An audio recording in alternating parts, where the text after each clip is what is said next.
सुमित्रा जी का बेटा था अमित और बहू का नाम था अमृता। सुमित्रा जी की बहू की बातें सुनकर ऐसा लगता था कि जैसे वो बहुत इंटेलिजेंट है, क्योंकि उससे कभी भी कोई भी सवाल पूछो फट से जवाब दे देती थी। अरे भाई, उसके जवाब से तो गूगल भी पीछे रह जाता था। और इसलिए कम से कम सुमित्रा जी के घर में तो किसी को भी गूगल की जरूरत ही नहीं पड़ती थी। जब भी घर में कोई बात चलती, कोई कुछ भी कहता, तो अमृता हट से कह देती, ये तो मेरे साथ भी हुआ था, मुझे इसके बारे में सब मालूम है। एक दिन सुमित्रा जी अमित और अपनी बहू अमृता के साथ अमित के बुआ जी, फूफा जी यानी कि मुकेश और उर्मिला जी के यहाँ पर मिलने के लिए गए। अरे बहुत अच्छा किया अमित बेटा, इतने दिनों के बाद आए हो तुम। हाँ सुमित्रा भाभी, कभी तो आ जाया करिए अपने बच्चों को लेकर। आपकी बहू के आने से तो हमारे घर में भी रौनक आ गई है। वो क्या है ना, अमित ऑफिस के काम में बहुत बिजी रहता है, इसलिए उसे तो वक्त ही नहीं मिल पाता। अच्छा, लगता है नौकरी काफी मुश्किल है अमित की। अरे नहीं फूफा जी, ऐसी कोई बात नहीं है। आप तो जानते हैं ना प्राइवेट जॉब में कितना काम होता है। अरे कोई समझे ना समझे, मुझे तो पता है प्राइवेट नौकरी में इतना काम करना पड़ता है कि इंसान की आफत आ जाती है। लेकिन बेटा, तुमने तो कभी जॉब की ही नहीं, तुम्हें कैसे पता? अरे जॉब नहीं की तो क्या हुआ मम्मी जी, सब जानती हूँ मैं। सबसे पहले ऑफिस में जाओ, वहां पर अपनी एंट्री डालो, उसके बाद दिन भर सिस्टम पर बैठकर काम करो। चारों तरफ कैमरे लगे होते हैं, आप अपनी नजर इधर की उधर नहीं कर सकते। उसके बाद दिन भर बॉस की चिक चिक सुनो, वो अलग से। यही सब होता है, मुझे ना सब पता है। अरे बहू रानी तो काफी इंटेलिजेंट है, हर बात की खबर है इसको। थोड़ी देर बाद, अब देखिए सुमित्रा भाभी, इतने दिनों के बाद आई हैं आप, खाना खाकर ही जाना, ऐसे तो मैं आपको जाने नहीं दूंगी। वैसे बुआ जी, खाने में क्या बनाया है? वो क्या है ना बेटा, आज तुम्हारी बुआ जी की तबीयत थोड़ी ठीक नहीं थी, इसलिए हमने सोचा कि जब तुम लोग यहाँ आ जाओगे तो बाहर से खाना मंगवा लेंगे और साथ में बैठकर खाएंगे। लेकिन बस प्रॉब्लम इतनी सी है कि मुझे बाहर से खाना ऑर्डर करना नहीं आता। सोचा जब अमित आएगा तो उसी को बोल दूंगी। अरे मुझे आता है ना, मैं कर देती हूँ ऑर्डर। बताइए क्या क्या मंगाना है आपको? इटालियन, कॉन्टिनेंटल, इंडियन, पंजाबी, सब पता है मुझे। क्या बात है बहू, क्या घर में भी खाना रोज बाहर से ऑर्डर करती हो? अरे नहीं बुआ जी, ऐसी कोई बात नहीं है, बस मुझे ना सब पता है। कोई बात नहीं अमृता, मैं अपने फ़ोन से ऑर्डर कर देता हूँ। अरे क्या बात है, आजकल ऑनलाइन डिलीवरी पर कोई ऑफर नहीं चल रहा है, वरना काफ़ी पैसे बच जाते हैं। कैसी बात करते हैं अमित, मैं कह रही हूँ ना मुझे सब पता है। मुझे एक बहुत अच्छा ऑनलाइन डिलीवरी वाला मालूम है, जहाँ पर 50% ऑफ मिल जाएगा। और आज तो वैसे भी फ्राइडे है ना, फ्राइडे को तो उस पर 50-70% ऑफर मिलता ही मिलता है। अरे क्या बात है, इसके बारे में तो मुझे पता ही नहीं था। अरे बेटा, जिस चीज के बारे में किसी को पता नहीं होता, हमारी बहू को पता होता है। एक काम कर, तू उसी को ऑर्डर करने दे। क्या बात है अमृता बेटा, तुम तो बहुत इंटेलिजेंट हो, सब कुछ जानती हो। कुछ दिनों के बाद सुमित्रा जी की कुछ सहेलियां उनसे मिलने के लिए आती हैं। अरे सुमित्रा बहन कैसी हो, बहू कैसी है तुम्हारी? अरे पूछिए मत, बहुत इंटेलिजेंट है मेरी बहू, सब कुछ जानती है। क्या बात है, बहू के आने के बाद तो औरतें दुखी हो जाती है, लेकिन तुम तो बहुत खुश लग रही हो। वो क्या है ना, मेरी बहू है ही इतनी अच्छी। अरे तो बुलाओ ना, हमारे साथ बैठेगी, बातें करेंगी तो हमें भी अच्छा लगेगा। सुमित्रा जी अमृता को बाहर बुलाती हैं और उसके बाद सब लोग बातें करने लगते हैं। क्या बताऊं, कुछ दिनों से घुटनों में इतना दर्द हो रहा है कि चला भी नहीं जाता। अब बुढ़ापे में तो ये सब चलता ही रहता है, क्या कर सकते हैं। आंटी जी, आप योगा करिए, योगा और साथ में ना काले तिल खाया करिए, आपके घुटनों का दर्द भाग जाएगा। लेकिन तुमको ये सब कैसे पता बेटा? अरे मेरे भी घुटनों में दर्द होने लगा था, मैंने योगा किया और काले तिल के साथ गुड़ मिलाकर उनके लड्डू बनाकर खाए, एकदम ठीक हो गए हैं मेरे पैर। अमृता, ये तुम क्या कह रही हो, इतनी कम उम्र में तुम्हारे पैरों में दर्द कैसे हो सकता है? अरे मम्मी जी सच कह रही हूँ, एक बार अगर कोई ये नुस्खा अपना लेना बस मजा आ जाए। ठीक है बेटा, अगर तुम कहती हो तो मैं ये करके देखती हूँ। मुझे सब पता है आंटी जी, ये मेरे साथ हो चुका है, इसीलिए तो बता रही हूँ मैं आपको, ऐसे नहीं बताती किसी को। कुछ दिनों के बाद अमित अमृता को अपने दोस्तों के साथ घूमने के लिए ले जाता है। क्या यार, क्या जिंदगी हो गई है। सारा दिन ऑफिस का काम करते रहो, अपनी हेल्थ पर तो ध्यान ही नहीं दे सकते। अरे क्यों नहीं दे सकते अपनी हेल्थ पर ध्यान? सब दे सकते हैं। इंसान चाहे तो कुछ भी कर सकता है। क्या बात है भाभी, आप इतनी श्योरिटी के साथ कैसे कह सकती हैं?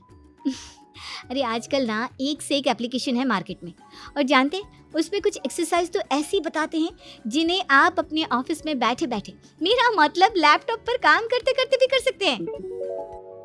अमृता, ऐसी एक्सरसाइज के बारे में तो मुझे भी नहीं पता था, तुम्हें कैसे मालूम? अरे मुझे सब पता है, हर चीज की खबर रखती हूँ मैं, जानते हैं ना आप। लेकिन ऐसी कौन सी एप्लीकेशन है और ऐसी कौन सी एक्सरसाइज है भाभी? एक मिनट, मैं आपको अपने मोबाइल में दिखाती हूँ। अरे वाकई में भाभी तो सही कह रही हैं। देखो यार, इसमें कितनी अच्छी एक्सरसाइज दिखाई गई है। अपनी चेयर पर बैठे बैठे एक्सरसाइज भी कर लो, काम भी और हेल्थ भी। वाह भाभी वाह, मजा आ गया। लेकिन अमृता, तुम्हें इस बारे में कैसे पता? अब मेरे साथ जो चीज हो चुकी है उसके बारे में तो मुझे पता होगा ही ना अमित। मतलब तुम कब ऑफिस में काम करने गई जो तुमने ऑफिस करते करते एक्सरसाइज की? मैं जो किचन में काम करती हूँ अमित, घर के काम, वो किसी ऑफिस के काम से काम है क्या?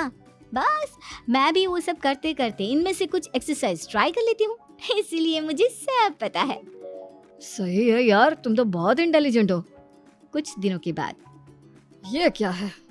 एक दोस्त ने मेरे साथ एक मजाक किया है, लेकिन समझ में ही नहीं आ रहा। अरे बेटा, तो अमृता से पूछ लेना, उसके पास कोई ना कोई जवाब जरूर होगा। ठीक कहती है मम्मी जी, मैं सब जानती हूँ। लेकिन अमृता, ये थोड़ा मुश्किल है, सोच लो। मेरे लिए कुछ भी मुश्किल नहीं, दुनिया की कोई भी पहेली हो मैं चुटकी में सॉल्व कर लेती हूँ।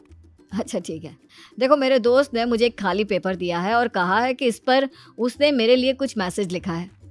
अब एक बात बताओ यार, खाली पेपर पर, I mean, जिस पर कुछ भी नहीं लिखा हुआ, उसे मैं कैसे पढ़कर बताऊं? अरे बस इतनी सी बात, इसे तो मैं चुटकियों में सॉल्व कर दूंगी अमित। लेकिन कैसे बहू? इस पेपर पर तो वाकई में कुछ नहीं लिखा हुआ, एकदम खाली पेपर है, कैसे, क्या पढ़ोगी तुम? अमित, एक छोटा सा काम करो, जल्दी से एक मोमबत्ती लेकर आओ। अरे बहू, पेपर में आग लगाने का इरादा है क्या? नहीं मम्मी जी, इस पेपर पर अमित के दोस्त का लिखा हुआ मैसेज पढ़ने का इरादा है। अमित कैंडल लेकर आता है। अब ना बस इस पेपर को धीरे धीरे कैंडल के ऊपर घुमाते रहो, देखना 2 ही मिनट में मैसेज आपकी आंखों के सामने होगा। अच्छा ठीक है, मैं ऐसा करके देखता हूँ। 2 मिनट के बाद, अरे वाकई में इस पर तो अक्षर बनने लगे, लेकिन ये हुआ कैसे? और अमृता, तुम्हें कैसे पता? बहुत सिंपल है मम्मी जी, अमित के दोस्त ने नींबू के रस से मैसेज लिखकर उसे सुखा दिया। अब अगर मैसेज पढ़ना हो ना तो पेपर को आग के सामने ले जाओ और लेटर्स अपने आप उभर कर आ जाते हैं। वाह बहू, लेकिन तुम ये सब कैसे जानती हो? अरे मम्मी जी, जब मैं छोटी थी ना तो अपनी सहेलियों के साथ ऐसे ही गेम खेला करती थी। ये तो मेरे साथ कितनी बार हो चुका है, मुझे सब पता है। थैंक यू यार अमृता, तुम्हारी वजह से हमें कुछ भी सोचने की जरूरत ही नहीं पड़ती, तुम सब कुछ बता देती हो। कुछ दिनों के बाद सुमित्रा जी को अमृता के प्रेग्नेंट होने की खुशखबरी मिलती है और सुमित्रा जी अमृता को डॉक्टर के यहाँ लेकर जाती है। देखिए सुमित्रा जी, आपकी बहू की तबीयत बिल्कुल ठीक है, किसी भी तरह की चिंता करने की कोई ज़रूरत नहीं है, लेकिन हाँ, उनको आयरन वाली डाइट खाने की बहुत ज़रूरत है। ठीक है डॉक्टर साहब, आप बता दीजिए मैं अपनी बहू को क्या क्या खिलाऊं ताकि उसकी तबीयत ठीक रहे और आने वाले बच्चे की भी। अरे मम्मी जी, इसमें डॉक्टर से पूछने की क्या ज़रूरत है, किशमिश है, अनार है, पालक है, ये सब खाना चाहिए, आयरन का लेवल बिल्कुल बराबर रहता है। अरे वाह, आपकी बहू तो सब कुछ पहले से ही जानती है। ये तो बहुत अच्छी बात है। देखो, आयरन के साथ तुम्हें कैल्शियम भी खाना होगा, जानती हूँ मैं। अगर आयरन की खाली सप्लीमेंट लेते हैं और कैल्शियम नहीं लेते तो बॉडी उसे अच्छे से एब्जॉर्ब नहीं कर पाती, सब पता है मुझे। बहू, ये भी मालूम है? हाँ मम्मी जी, आप तो जानती है ना, मुझे सब पता है। आपकी बहू की बातें सुनकर अच्छा लग रहा है। मुझे ऐसी बहुत कम लड़कियां मिलती हैं जिन्हें इतनी नॉलेज होती है, सारे सवालों के जवाब देती है, और हमारे इंडिया में तो वैसे भी हालात बहुत खराब है। बिल्कुल ठीक कह रहे हैं आप डॉक्टर साहब, लेकिन मैं उन लड़कियों की तरह नहीं हूँ, बहुत ख्याल रखती हूँ मैं हर चीज़ का। और जानती हैं आप, हमारे घर में तो किसी को किसी चीज़ के बारे में गूगल करने की ज़रूरत ही नहीं पड़ती। बिल्कुल ठीक कह रही है अमृता। अरे कुछ भी पूछ लो इसे, सब पता होता है। अरे वाह, तुम तो बड़ी कमाल की लड़की हो। चलो ये तो बहुत अच्छी बात है, लेकिन फिर भी डॉक्टर की सलाह पर पूरा ध्यान देना चाहिए। वैसे क्या चाहिए तुम्हें, बेटा या बेटी? अरे डॉक्टर साहब, कुछ भी हो जाए, बस बच्चा अच्छे से हो जाना चाहिए। मुझे तो दोनों में से किसी से कोई भी परेशानी नहीं। और सुमित्रा जी आप?